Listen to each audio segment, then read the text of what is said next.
이런 가운데 이번 주부터 이어질 국회 본회의를 앞두고 여야 사이에는 팽팽한 긴장감이 흐르고 있습니다. 민주당은 연내 사법개혁 완수를 목표로 강한 입법 드라이브를 예고했고요. 국민의힘은 위헌, 위법 소지가 큰 법안들을 반드시 저지하겠다는 각오입니다. 국회 취재기자 연결해서 자세히 알아보겠습니다. 윤웅성 기자, 먼저 민주당은 계획대로 사법개혁 속도전을 준비하고 있죠? 네, 민주당은 예고했던 대로 이번 달 열릴 본회의에서 사법개혁을 마무리하겠다는 목표입니다. 내란전담 재판부 설치를 비롯해 법원행정처를 폐지하는 사법행정정상화 3법, 법리를 왜곡한 판검사를 처벌하는 법왜곡죄 등이 대상입니다. 당장 오는 9일 본회의부터 여야의 강대강 대치가 펼쳐질 것으로 보이는데요. 민주당은 야당의 필리버스터를 무력화할 수 있는 국회법 개정안부터 먼저 통과시킨다는 전략입니다. 본회의장에 60명 이상 출석하지 않으면 국회의장이 필리버스터를 중단할 수 있도록 해 본회의장을 떠날 수 없게 만든다는 겁니다. 민주당은 내일 의원총회를 열고 나머지 구체적인 법안 처리 순서도 논의할 예정인데요. 내란전담 재판부 등을 두고 사법부는 물론 민주당 내부에서조차 위헌 지적이 나오는 만큼 이에 대한 논의도 이뤄질 것으로 보입니다. 민주당의 사법개혁 속도전은 추경호 전 원내대표 영장기각 이후 예고한 사법부 때리기에 집중하는 것으로 풀이되는데요.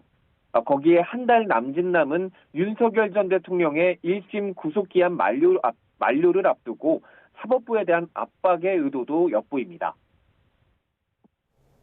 네, 반면 국민의힘은 여당의 입법 드라이브를 저지하겠다는 계획인데 어떤 전략입니까? 네, 일단 국민의힘은 민주당이 추진하는 쟁점 법안마다 필리버스터로 맞선다는 계획입니다. 최근 국민의힘 원내 지도부는 당 소속 상임위원장과 간사들에게 안내문을 보내 민주당의 쟁점 법안 무더기 상정에 대비해 발언 순서를 정해달라고 요청했습니다. 또 여당의 필리버스터 유지 요건을 60명으로 강화하는 국회법 처리에 대비해 60명씩 조를 편성해 두는 방안도 검토 중인 것으로 전해졌습니다. 다만 민주당의 다수 의석으로 필리버스터가 그간 하루 만에 무산되어 온 만큼 장외 여론전에도 공을 들이고 있습니다.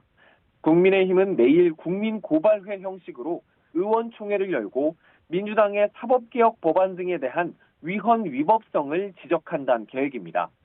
평소 한두 시간이면 끝났던 의원총회 대신에 사법부 파괴, 야당 탄압, 국민 이틀막까지 세 분야로 나눠서 오전 10시 반부터 오후 4시 반까지 민주당이 추진하는 법안들의 문제를 국민에게 낱낱이 알리겠다는 겁니다.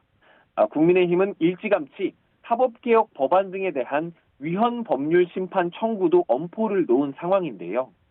계엄 사과를 두고 내부 갈등을 겪고 있는 국민의힘은 민주당과의 입법 대치로 결속을 다진다는 계획이어서 연말 여야 대치는 갈수록 격화할 거란 전망이 나옵니다.